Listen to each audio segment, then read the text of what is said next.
گرفتار کروائے گا، تم میں سے ایک جو ہے وہ بچ نہیں پائے گا۔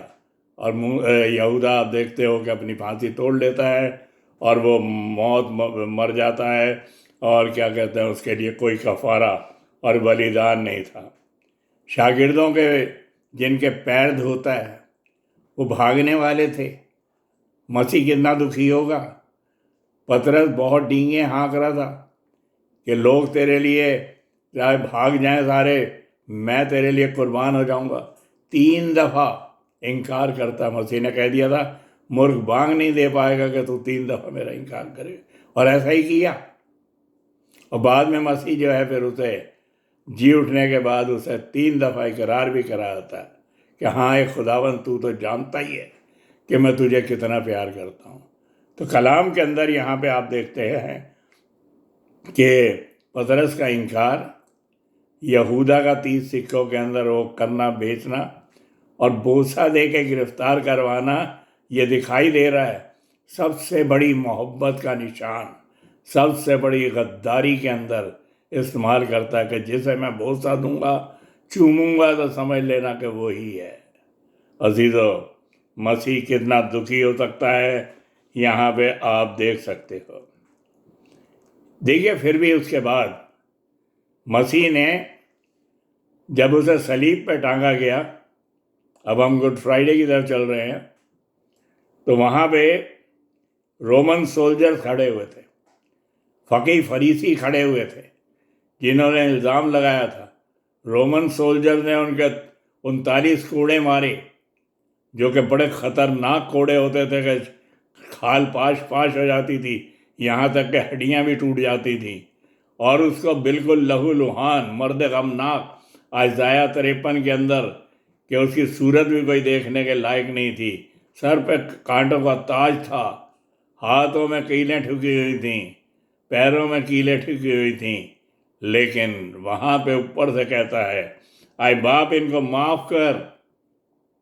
ان سپاہیوں کو، ان فقیہ فریسیوں کو جو اس کی حقیقت کو نہیں سمجھے تھے کہ میں کون ہوں، میں خدا ہوں، میں اس دنیا کے اندر قربان ہونے کے لیے آؤں۔ اسی طریقے سے کہتے وہ یہودا اسکریوتی کے لیے بھی کہتا ہے ابن آدم تو جیسا اس کے بارے میں لکھا ہے جاتا ہی ہے، لیکن افسوس اس پر جس کے سبب سے جاتا ہے۔ کیوں ہوا میرا شاگرد ہی؟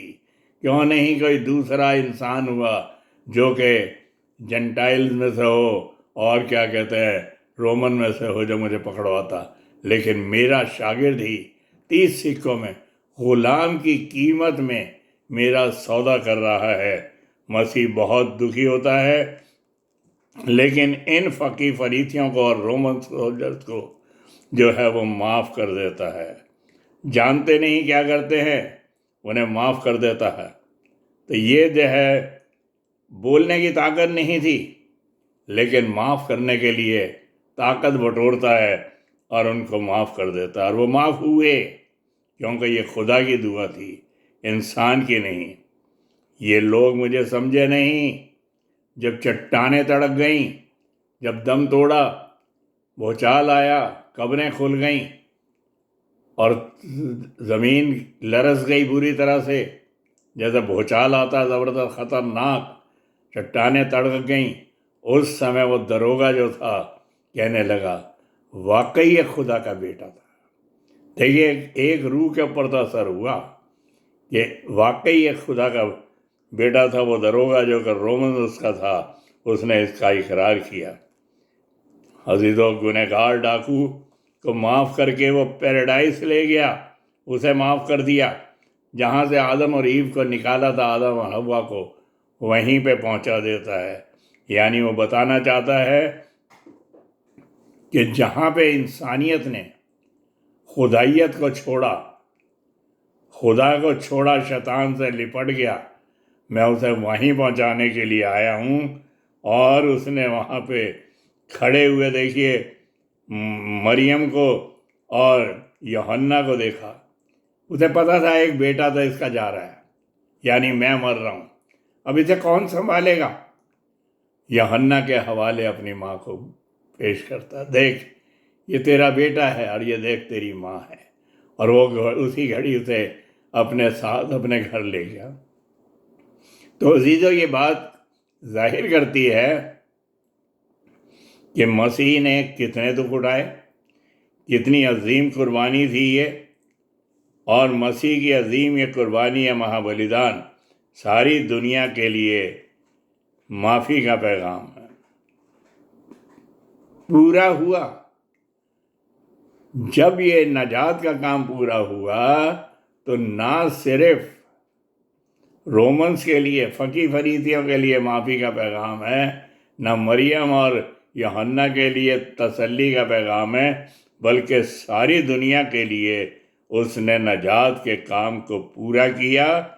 مسیح نے اٹھا لیا گناہوں کو اپنے اوپر، کیونکہ گناہ کی مزدوری موت ہے، اور موت جو ہے انسانیت کے اندر سما گئی، اور مسیح جو تھا وہ سیویئر بچانے کے لیے آ گیا۔ الزام نہیں لگایا، خدا تھا، لگا سکتا تھا، کہتا بھی ہے کون مجھ میں گناہ ثابت کرتا ہے، لیکن بلیدان ہو گیا۔ سیویئر جو ہے وہ بچانے کے لیے آتا ہے، الزام نہیں لگانے کے لیے آتا، اور محبت کی انتہا قربانی ہے، اس نے ہمیں بچا لیا۔ عزیزو، صلیب سے بڑی محبت کی مثال دنیا میں کہا کرتا ہوں کہیں نہیں مل سکتی، اور یہ ہسٹوریکل فیکٹ ہے، یہ کوئی من گھڑنت کہانی نہیں ہے، یہ کوئی کتھا نہیں ہے، یہ واقعہ نہیں ہے، یوں یہ کہ کسی نے کہہ دیا۔ یہ ہسٹوریکل فیکٹ ہے جو کہ بی سی اور اے ڈی جو ہے مسیح کے اس سے شروع ہوتا ہے، اور روم کے میوزیم میں مسیح کا کیس، جو اس کا مقدمہ چلا تھا پلاطس کی عدالت میں، ابھی بھی اسکرولز کے اندر پڑا ہوا ہے۔ یہ ایک فیکٹ ہے، اور وہ اس دنیا میں آیا، ہمارے لیے بلیدان ہوا، اور آج سولی پر پھیلی ہوئی وہ باہیں آپ کو بچانے اور آپ کو گلے لگانے کے لیے پھیلی ہوئی ہیں۔ مسیح کی قربانی کو آپ قبول کریے اور اسے اپنے زندگی کے لیے استعمال کیجیے۔ آئیے دعا کریں۔ پیارے خداوند، تیرا شکر کرتے ہیں کہ تو نے زندہ کلام کو ہمیں دیا تاکہ ہم جان سکیں کہ تیری یہ محبت اور عظیم قربانی ساری بنی نوع انسان اور انسانیت کے لیے سب سے بڑی قربانی ہے۔ یہ تہوار نہیں ہے، یہ موت پہ فتح ہے زندگی کی۔ تیرے ہی نام میں یہ مانگتے ہیں، آمین۔ God bless you.